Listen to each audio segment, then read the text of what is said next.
You are now in tune into the world. Welcome to Unplugged. I am Tom Lane, and today I am sitting here with the great Miss Maria Miller, candidate of Missouri State Representative District 74.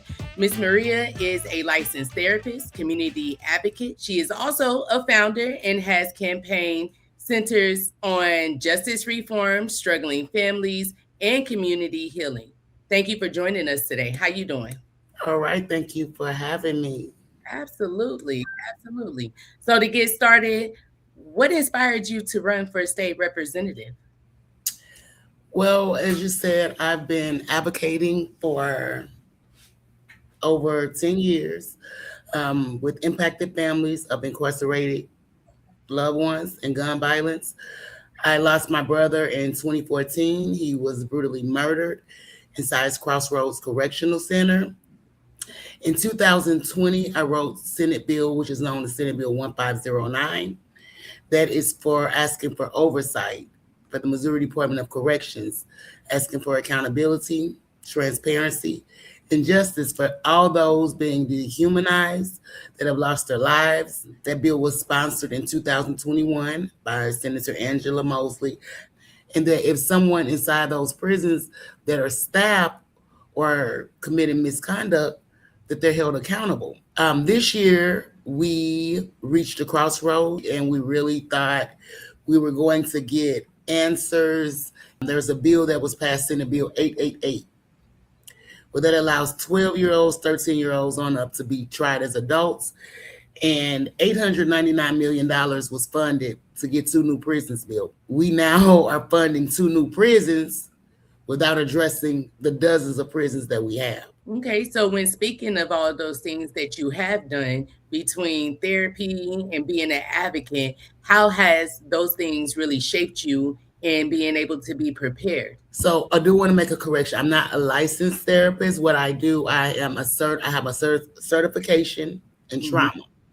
There's something called victims of crime. They offer free counseling, not therapy, free counseling to families impacted by violence. And I'm going to speak on my family. So many not take advantage of that, not even knowing that it's okay to hurt. But first, we have to acknowledge it. It carries from generation to generation to generation. So when you got a hurting mother, that trickles to the children, whether we know it or not. And if those children and their mother don't address it, it trickles to the grandchildren. So that's how we get to generational. And it just goes. So as I'm out here speaking with the people, advocating for the people, helping the people, being a voice for the people, I want them to also acknowledge what's going on the inside of them and let them know they're not alone. And let's work through it as a community, as a village, because that's where the healing begins. And we see a lot of these conversations happening in the media about the prison system and just how they're specifically focused on not even reforming, but filling up those prisons. But it's a money grab. It's a money thing. It's a monopoly. It's Yeah. a machine. It's a machine that feeds off of each other. So when you mention that, we're going to fund $899 million, right? I'm not sure if you know how much it actually costs to house an incarcerated person per year. I'm gonna say roughly between $30,000 to $40,000 a year. That's for one single person who is not receiving proper medical, who doesn't even have a decent meal. I see that they're putting onto the public new programs and things like that to change it, to say, no, we're not going to do oversight, but we're going to put these programs in here and we're going to make sure that it looks like we're making change, which small change is better than no change. Not taking nothing away from DOC.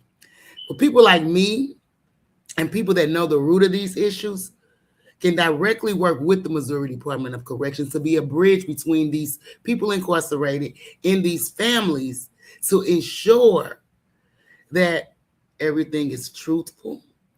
So I can't just go do what I want to do to you and then say, I don't have to answer anybody. It is what it is. And then go on and continue to grow the prison system. So what I get out of that We don't have $500,000 to fund a 1 year oversight, but we can fund 899 million to add on to this problem without addressing the issue. And I get it. I've heard a lot of people say, these youth are out of control. These youth needs to be locked up. Let's first give them a fair chance. Let's first give them healing, decent education. Let's get their parents healing, and let's make sure we got the root.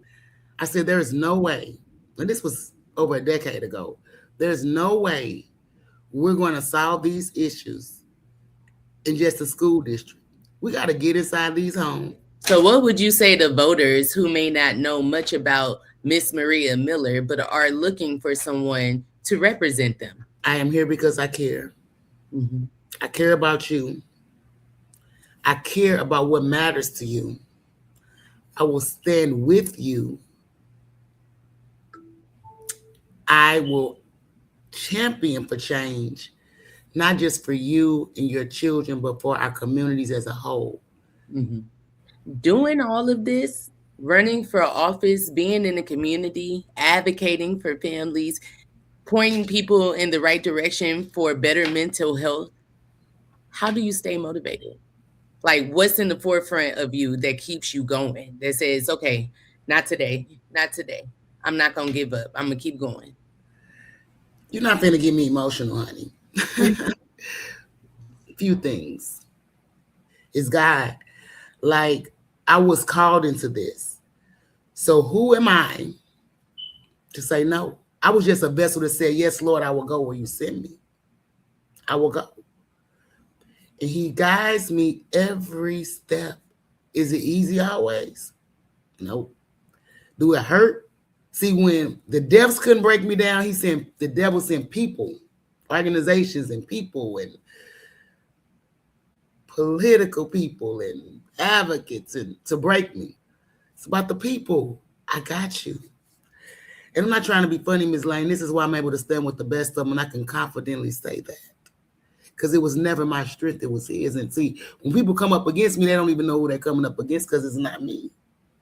So that's my strength. I could never see my brother again. With every person I've helped in that prison, and I've helped a lot. Every time I do it, it's like my brother, like, that's right, sis. That's how I keep his legacy alive. Every family, yes, his spirit, even his shift. I didn't know how to investigate. I didn't know how to advocate. I didn't know how to speak. But over this journey, my steps are ordered. Closing now, I just want to say thank you, Miss Maria. And I do look forward to the campaigning and how that turns out for you. The thing that I could say first, really, honestly, you have been so transparent in this interview. You've been so honest and just forward. And I feel like the community can only receive that in the way that they receive, in the way that you put it out there. And so I do appreciate you coming and putting yourself out there on my platform. For more information, you can follow Miss Maria on Facebook, correct? Yes, ma'am. Okay. And is it Maria Miller on Facebook? Yeah, what you could do as far as the campaign, Maria A. Miller for state rep.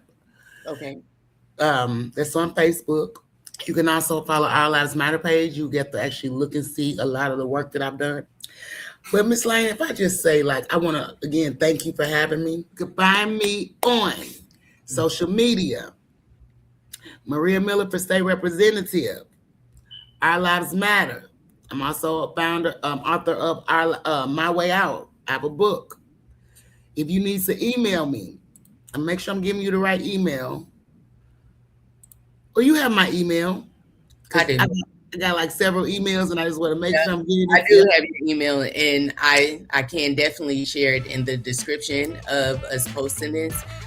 For those tuning in, I do want to say thank you for sitting in here with us. And don't forget to pass on the word. We do appreciate you. Thank you, Miss Maria. Thank you. In collaboration with the Stay safe.